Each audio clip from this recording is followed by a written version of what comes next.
All right, so the spirit wanted me to make this video, so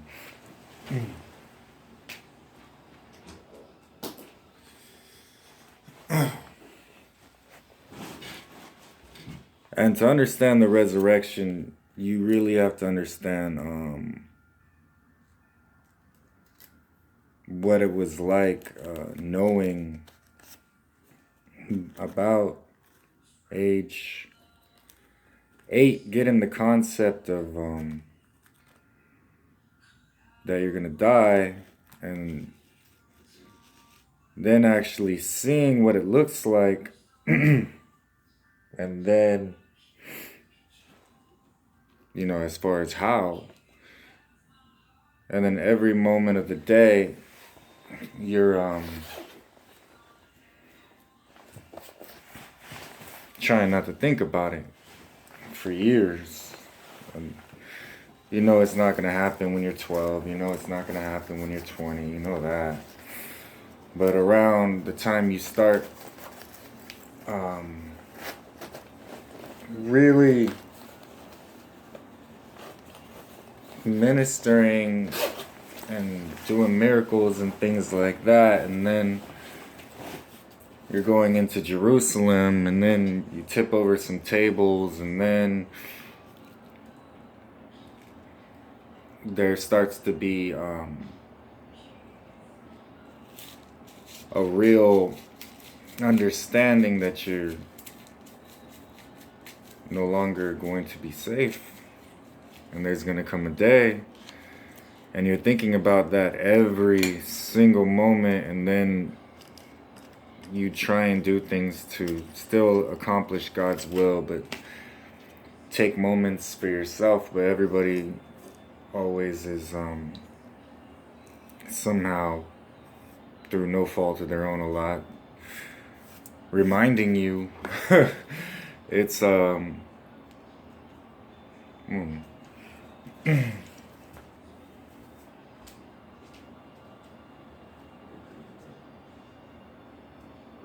you want to do this?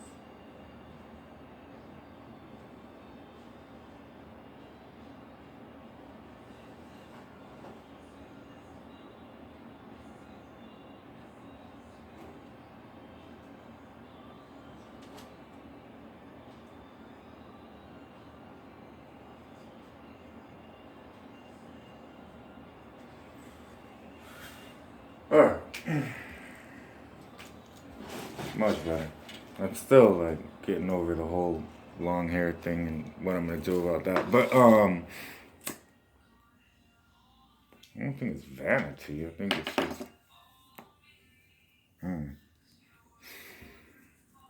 strange lessons the spirit teaches me over and over again. Repetition and all that. So the signs are there. You see Isaiah being fulfilled and all of that. But you still, it's not something you're looking forward to. It's just something that, you're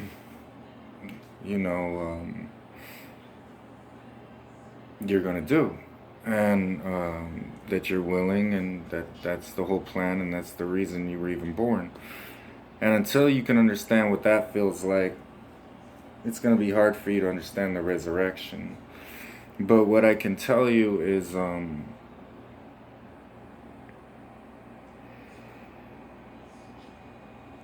what the Spirit tells me to tell you. And that's to kind of not reveal too much of it, because I feel like, and by I feel means the Spirit feels, which we feel,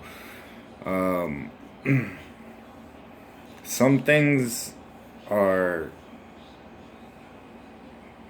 funner for you when they're mysterious, but I'll tell you this. The Romans moved that stone. I'm not going to tell you how, and I'm not going to tell you why, but I'll tell you without a doubt, they moved that stone. And I was not happy at first when I came out, but I wasn't mad at the Romans. I even told them, I was like, look, this isn't your fault. You were fulfilling, orders and all that. He told him he fell asleep, and they ended up doing that, and they ended up getting paid money for it, and they got moved out of an area they didn't want to be in the first place. So it still ended up a blessing for a lot of people. And one thing that really gets on my nerves is how people talk about my rock, Peter. And I hear all these things being thrown around about, my son, someone I'm very proud of, someone that was called my rock for a reason, because he was steadfast, followed orders, and I don't even think he's human. Like, he's like, I'm like, how can such faith exist in someone besides, the obvious? But, and strength and gentleness and strength and just heroic, courageous. He's everything Paul was never. And I'm like, why is, I don't understand. I don't think people have the right idea of Peter. Like, the pressure that has been on him to just do the things that he's done, obedient to the point of death as well. And that's not really something people should take lightly.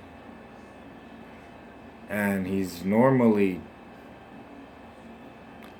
when you meet my rock, you'll understand. There's a video that he's made. Like, I told him, go to Missouri, because he was in a situation. He went to Missouri. Like, it was, I tell Christians, hey, talk to that person in line right now.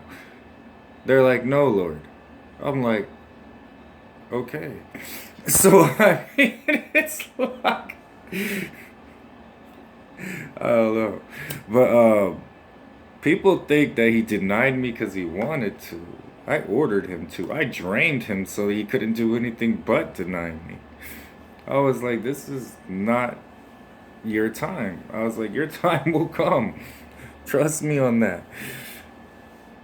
But this is not it. And it's not that he wanted anything except for to be with me.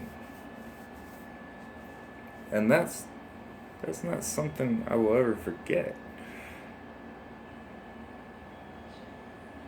And me and him have had private discussions about it, because, yeah, I lash out sometimes when I have to, and I did lash out at him once, and we talked about it. It still bothered him. He was just like, I'm sorry about this. Like, it was just a real touchy time for me. It takes time to wrap your mind around and be able to help other people by not thinking of yourself, and find peace and joy in moments knowing that is going to happen to you.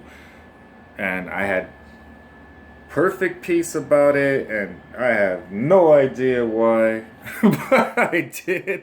And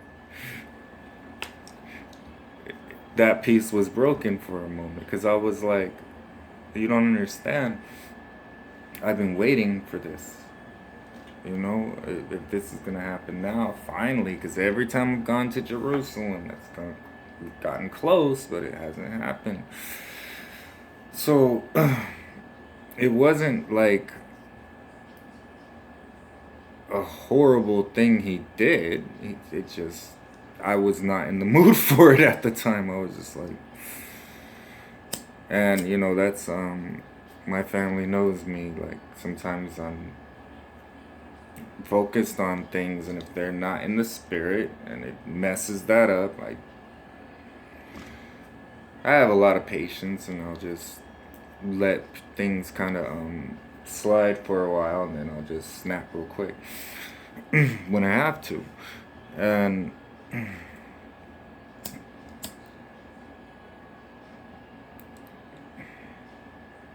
I'm really curious about how this movie's gonna turn out because it's got the two best people behind it. That if I was gonna make this movie, those are the two I would choose. So I'm really, well, obviously I'm making the movie, but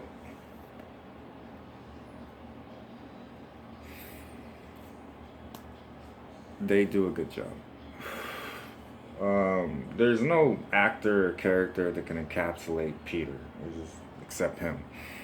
So we'll probably make our own movie, and I don't mean like a real life YouTube, Facebook video movie like I've been doing.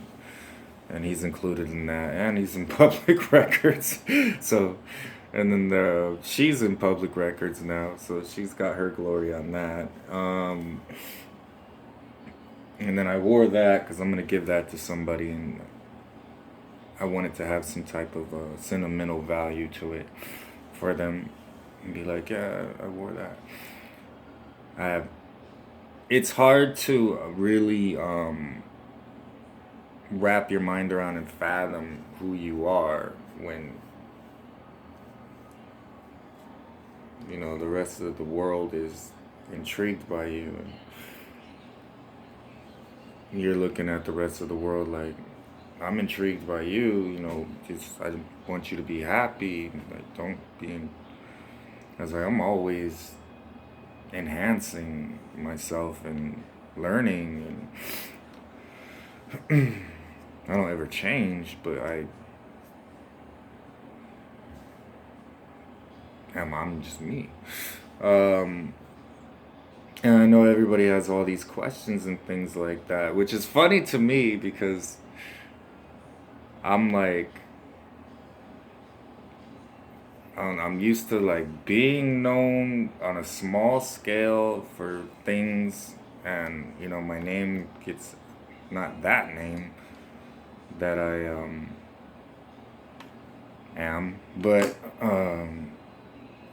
well, yeah, that name is known in this city too, public records. But mostly I'm alone a lot, and I have very few friends, very few people that am. I don't know. I teach in teaspoons. I'm like here, and then let people process, and then get comfortable with it. And then when they want to come back, we can do it some more. But I don't like force myself on people. I'm just like, if you want me, these are the rules. If not, I understand, type of thing. Um, so I was walking around today, kind of simulating it, and I was looking rather debonair, I think.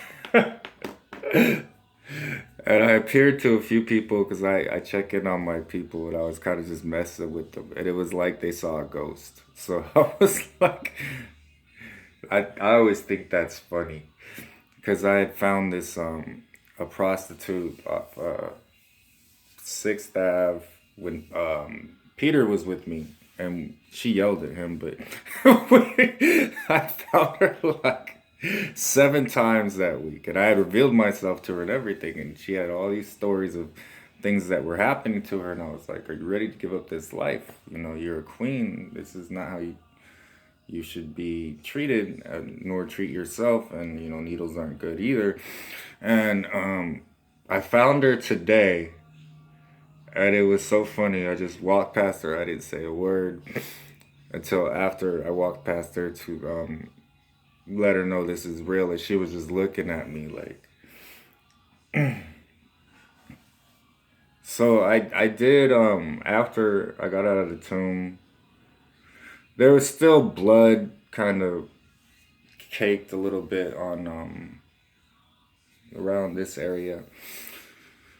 And the women did a good job. They did. They got interrupted, but they did a good job. That's kind of God's way of saying move it along type of thing. So I expected that. And the Romans were on their face, which is um, what happened. So I was reassuring them.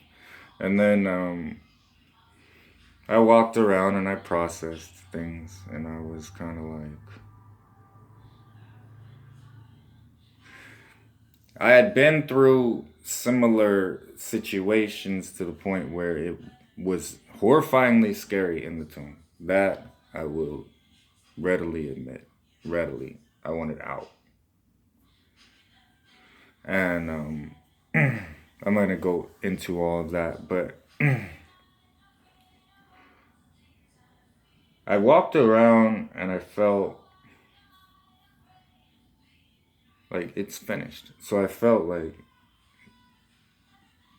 that's finally over with. Like there was such a weight like lifted off of me, and there was like this freedom that okay, it's finished. You know, no more correcting, no more yelling at people, no more just now what type of thing. And then I still, had a problem with certain things, but I was just kind of like, well, push that at rest, and just my people. So I was like, okay. So I walked around for about a day. I sat down with some people. I ate, and it was in a place where no one, really recognized me too much. I got recognized a little bit, but nobody really said anything. Most people were just like, nah, it can't be him. He just, nah, it's not him.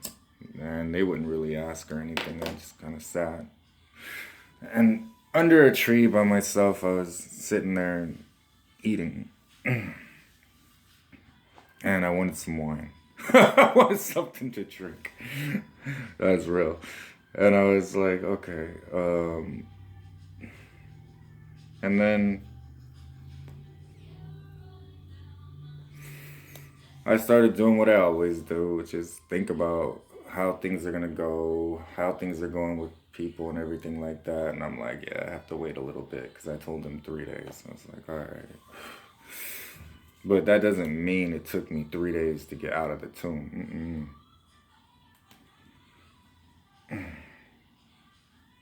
I was just waiting. I was like, all right, so they're learning some lessons and they're getting closer, and we'll see how they did on this. And I'm all thinking about it. Everything's gonna be okay, and I'm planning things out in my head, and at the same time, kind of just like it never really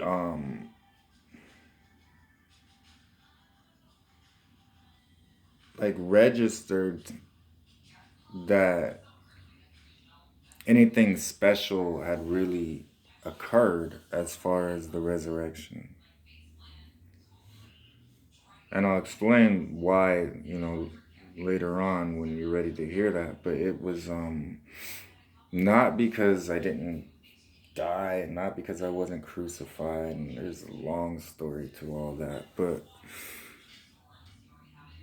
it just didn't like register to me. I guess because the whole process of going to sleep and waking up, it was just what everybody does. I just woke up in a tomb, and I'll learn more about this. And it was pitch black, and when I saw a little light, I got all kinds of excited. And at the same time, I know that I was mentally torturing the Roman soldiers until they moved that stone. I remember that. They didn't know what to do. They had known that there's something special about whoever is in this tomb, and the cross and the earthquake and the sky changing and all that was part of helping them believe that they should move that rock, because I was loud and clear about it, and I wasn't very nice, and I was really adamant about this rock being moved so I can get out of this tomb. And I'm not gonna try and take away. I'm not gonna call it magic, but the methods employed with the resurrection and all of that has to do with things that it's not responsible for me to teach you right now. And you're dealing with the fact that time doesn't exist and a lot of different things that if you haven't really been around me much or like seen evidence that another realm is invisible and in front of you at the same time is pretty much life, you aren't really gonna understand it. And I'm not gonna sit there and try and be theatrical about it. It's way more than that.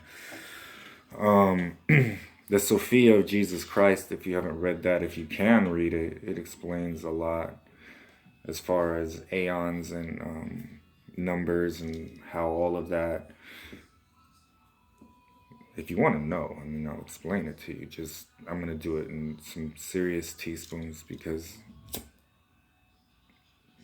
mankind is not responsible with the little I teach, let alone things of that nature. It seems like everything I create, mankind gets a hold of and turns evil somehow. So I am going to teach my people, but till the time comes, I'm not going to get too far into it. Because the Spirit's telling me not to. But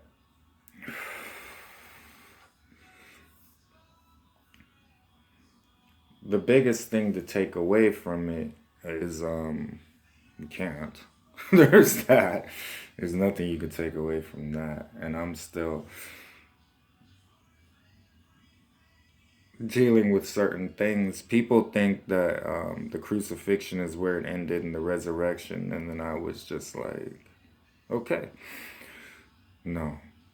Things happened afterwards. Things that happened before, things happened during that I just have not been okay with. So basically, what I did is I kind of stopped thinking about it and was like, I'm going to focus on my family, setting up some awesome things for them. And then what happened to me being who I am, I can't look at it as, selfishly as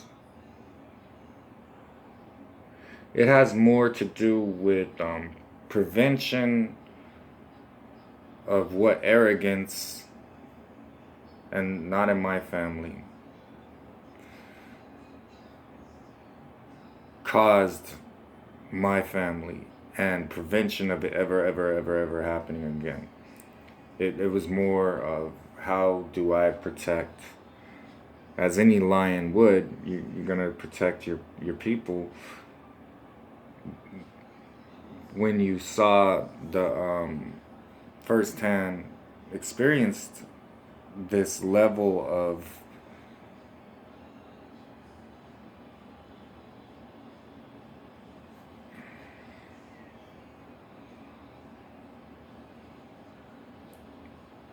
I mean, I've always known it, and I think all my people know it.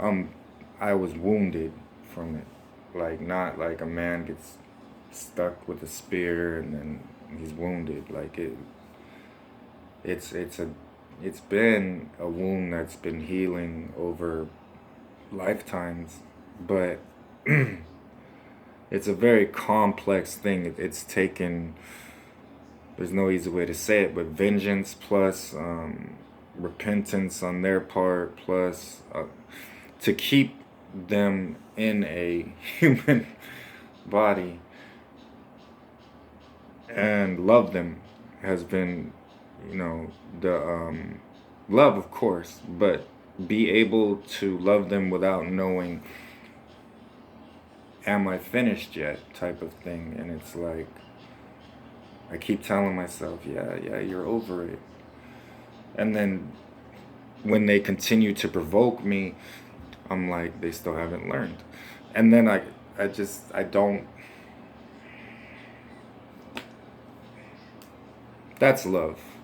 if if you know what love is, but you don't, that's definitely love. And one of my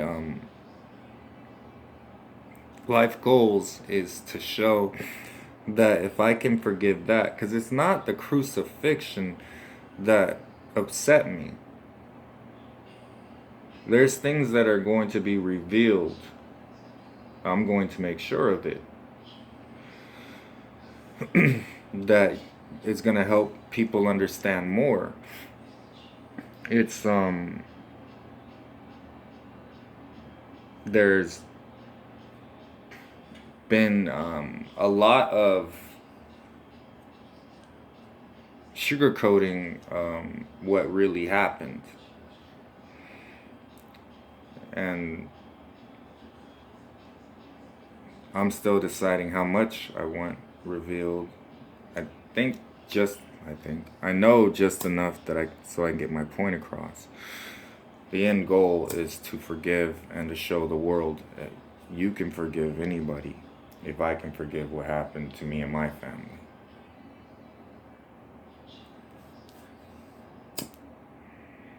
Because nobody really can fathom the injustice and disrespect we've all received. Especially if I'm king, how I would not is, I'm not even getting into it because it'll just get me riled up. You guys have no idea what happened.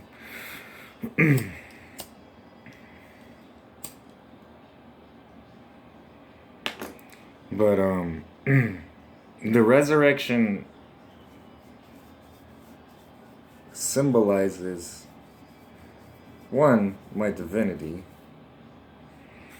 and two, that everybody has to carry their cross. That's why someone carried my cross. And then falling down and things like that, that's symbolized, sometimes you mess up, you get back up, you ask God to help you. You don't just stay down. And it's easy to say, well, you're you, of course you could do it. It doesn't work that way. I didn't know I was anything special for I had hints, I had a feeling, but nothing was ever like confirmed to me or anything like that until I walked in it. And then I just started realizing that things happened around me, and then from there it clicked on how those things were happening. Then it turned into me expecting things to happen, and it turned into me realizing if I did certain things, those things would happen. And then the responses and the reactions that people had, I was an outcast. People think it's like the movies. It was not like the movie. People aren't nice.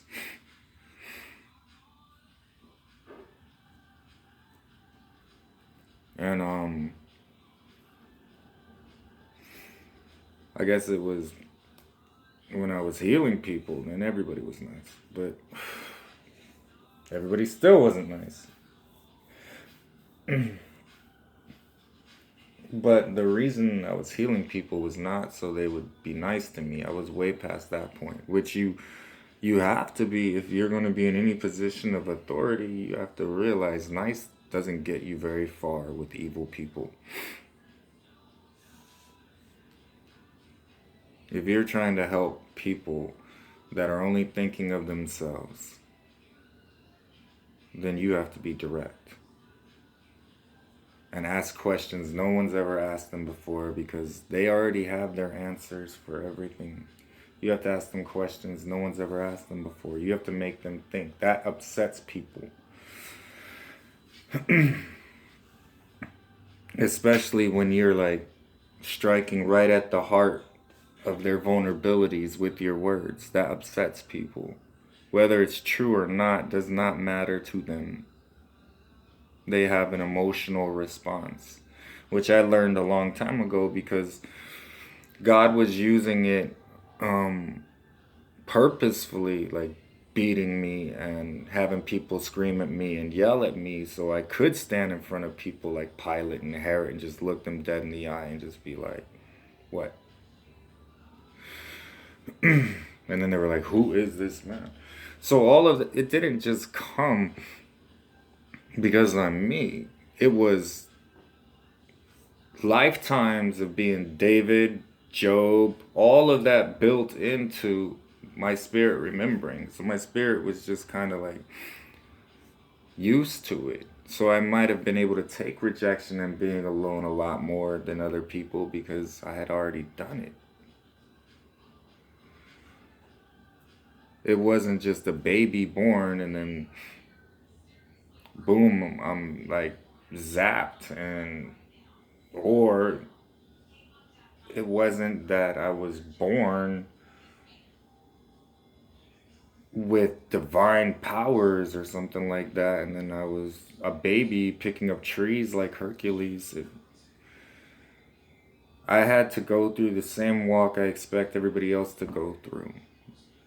Give up everything, leave everything, go off with just me and the Spirit, trying to find God's will.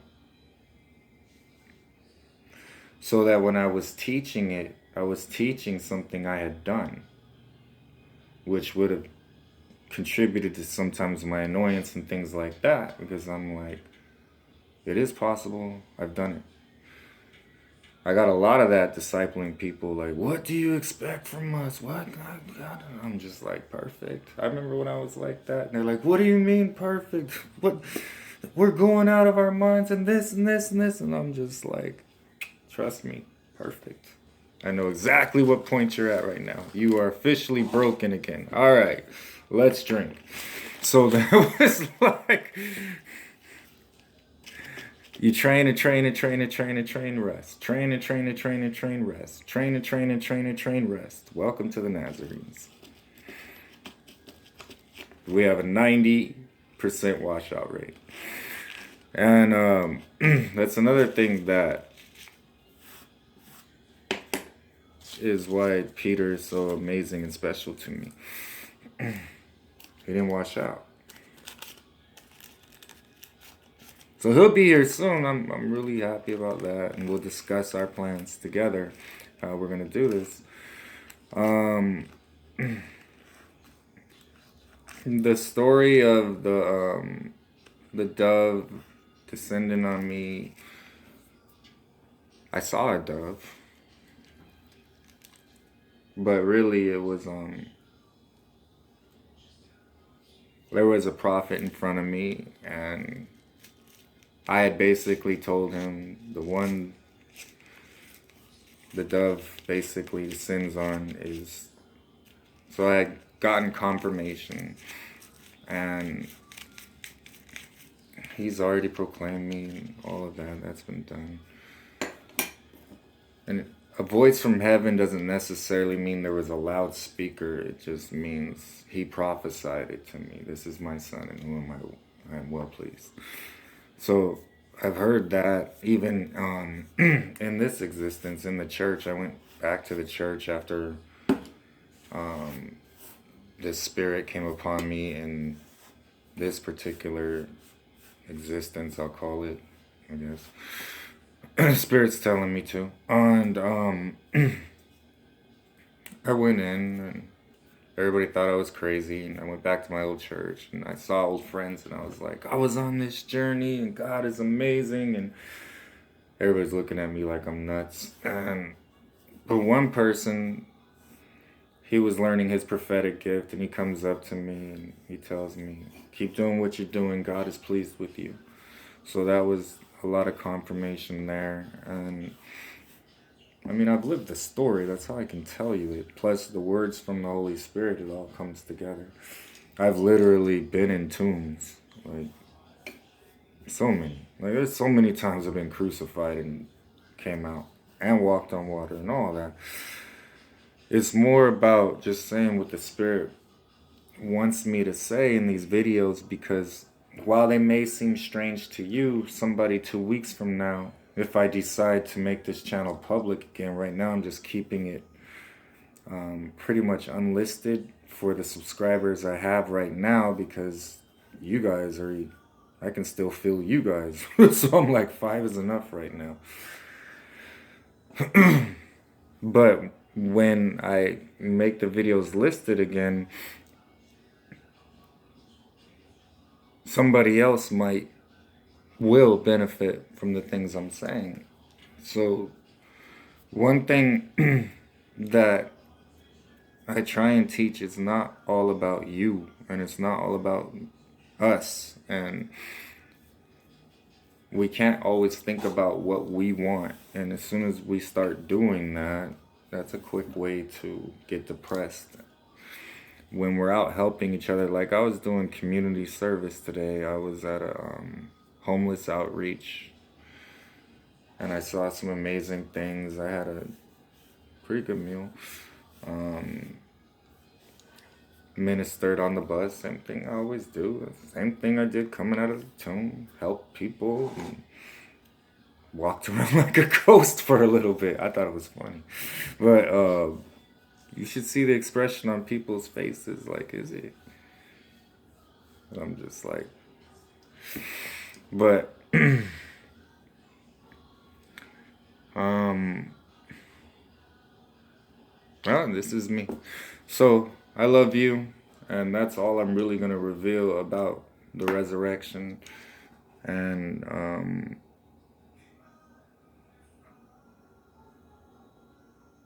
I'll always love you.